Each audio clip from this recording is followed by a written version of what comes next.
The federal court has ruled that the payment due from housing developers to purchasers for late delivery of homes should be calculated from the date the booking fee is paid and not the date the sales and purchase agreement is signed. Delivering the landmark decision today, Chief Justice Tengku Maimun Tuan Mat said the Housing Development Control and Licensing Act 1966 and its subsidiary laws are social legislation, laws to protect the economic and social position of weaker members of society, and that is now a settled law. The judgment was for a case which House Buyers Association volunteer lawyers Dato' Andy Wong, Viola de Cruz and Koh Kian Kang had taken up on a pro bono basis for purchaser Wong Kian Chun against PJD Regency. Wong had paid a booking fee of 10,000 ringgit on January 16, 2013, but only signed the SPA on March 21, 2013.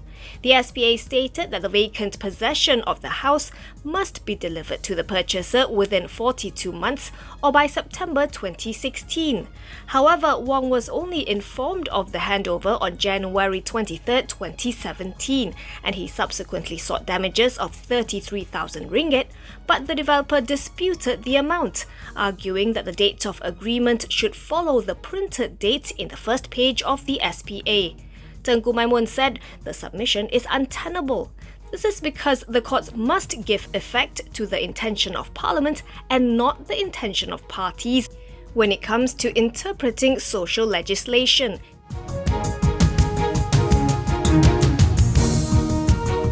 The entire country except Sarawak is now under MCO as the number of COVID-19 cases continue to surge.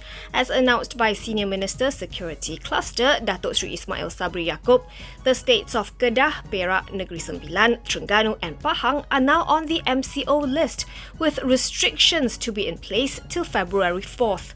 Only Sarawak remains under CMCO. New daily COVID-19 cases in Malaysia remain above the 3,000 mark for the third straight day, as the country logged 3,631 new infections today. Health Director General Tan Sri Dr. Noor Hisham Abdullah says this raises total confirmed infections to 165,371. There are also 14 more fatalities, pushing the death toll to 619. Selangor continued to top the list with the most number of new infections at 1,199 cases, followed by Sabah with 526 cases and Kuala Lumpur with 521 cases. Meanwhile, active cases that carry transmission risks climbed to a fresh high of 39,464 as the number of new infections again outpaced recoveries, which came in at 2,944 today, pushing the total number of recoveries to 125,288 or 75.6% of overall infections.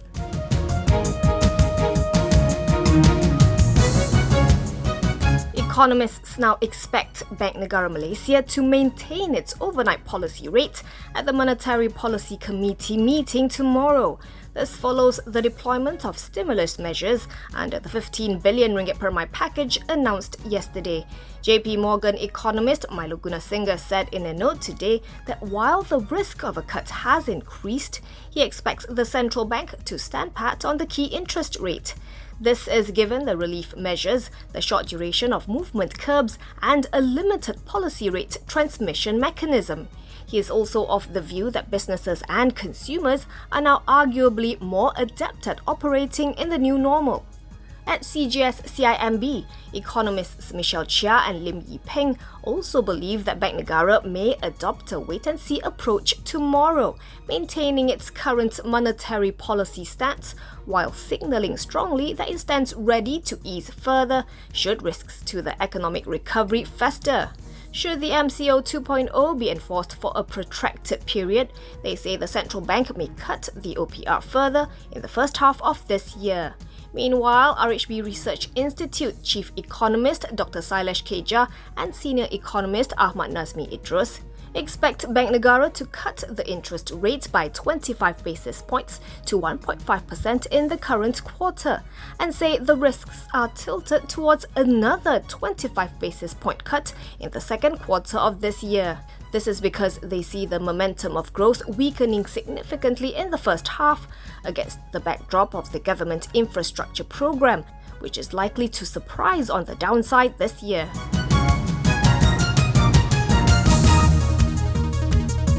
Former Port Klang Authority General Manager Datin Paduka O.C. Pang, who was ordered to pay the agency 2.6 billion ringgit in damages by the Shah Alam High Court, has been declared a bankrupt. The petition notice declaring her a bankrupt was made following a Kuala Lumpur High Court order dated April 11, 2019, that allowed directors of the Port Authority to recover the amount of damages that had been assessed. The notice seeking the court to make the announcement was made by one of the directors, Datuk Yap Pian Hon. In 2018, the court found Pang liable for 11 of the 15 breaches listed by PKA in a suit filed against her, following cost overruns at the Port Klang Free Zone project. It ruled that Pang had breached her duties as PKA General Manager by entering into agreements without first consulting the PKA Board of Directors and in disregard of PKA's dire financial state, but which instead appeared to benefit the interests of a third party.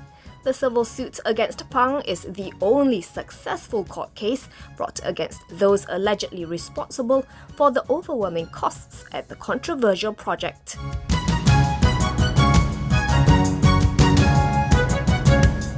Hong Leong Investment Bank Research expects Bursa Malaysia's quarterly core earnings to potentially reach 100 million ringgit to 105 million ringgit for FY20, doubling the full fiscal year's net profit year on year.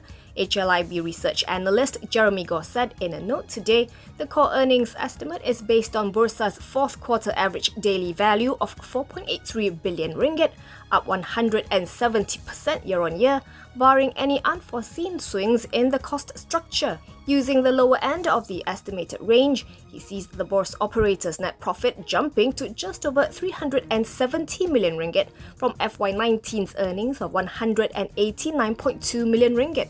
If met, Goh said this would surpass the research house's previous forecast by 11.5% and the consensus by 4.9%. Bursa's fourth quarter FY20 results are tentatively due for release on February 2nd. As for this year, he said a volatile recovery path, MCO 2.0's possible boost to retail participation and potential return of foreigners all spell well for Bursa's average daily value. He kept his buy call on Bursa with a target price of 11 ringgit 46 sen. The Bourse operator ended the day 1% higher at 8 ringgit 60 sen, valuing it at 6.96 billion ringgit.